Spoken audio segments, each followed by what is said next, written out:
Here to discuss, research fellow at the Heritage Foundation and senior advisor at the Free Enterprise Initiative, Allen Mendenhall. Also with us, president of Strell-Mark LLC, Hillary Fordwich. She's also an economist. Allen, I'm going to start with you.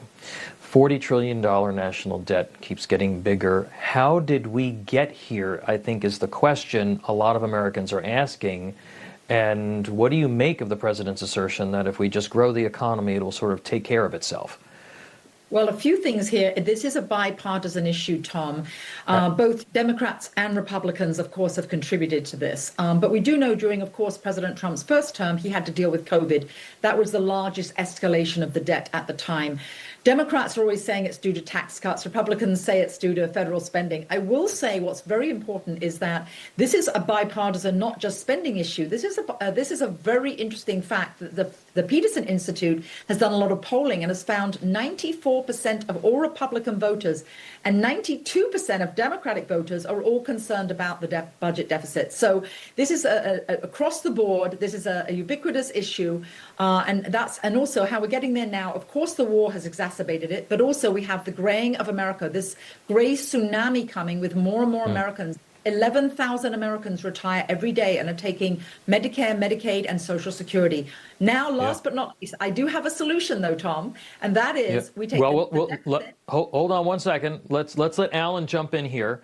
Allen, same question to you. How did we get here, and what do you make of this claim that economic growth kind of solves our problem?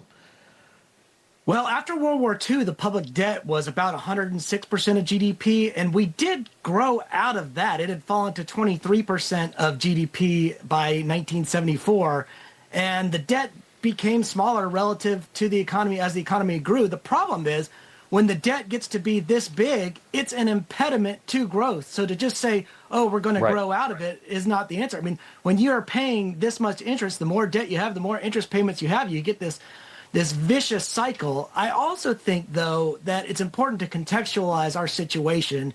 A lot of people here were in this debt and they think about Argentina or Greece where they defaulted and they had to undergo this large debt restructuring and the creditors agreed to accept less money and wait longer to get paid. All these kinds of things. We're not in that position because the dollar is still the world's dominant reserve currency, and the U.S. Treasury debt is essential to global financial markets. So the national debt number doesn't mean the U.S. is headed for default or hyperinflation necessarily. Okay. Hillary, Treasury Secretary Scott Bessent has a theory on why America's national debt has grown so much. Listen here. And remember, we did not get here in a day. That we were left with a mess. The Biden administration had the highest deficit to GDP in history when we weren't at war or weren't in a recession. For 2025, we brought it down by more than 1%.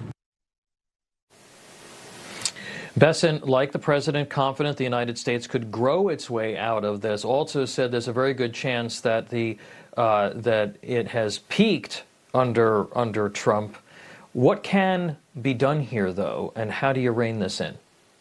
Well, one of the things I think is a solution, this is, I think, creative and innovative, is you take the national debt, Tom, and you find the number of American billionaires, and you create a new Mount Rushmore, and you just divide the deficit by the number of billionaires and ask them to contribute that amount, and then their effigy would be there for posterity. Which of those billionaires wouldn't want their effigy there for posterity? And Americans could be offered, you can combine, I could buy a little pebble that would go at the bottom of it, and you can ask Americans, and we could be out of the national debt next week. Allen, over to you on this, because it seems to me that the problem is primarily spending. The number of people who are on welfare in this country, the domestic benefits, including Social Security and Medicaid, if there isn't political courage to get more people off of this dependency culture, how do you address this at all?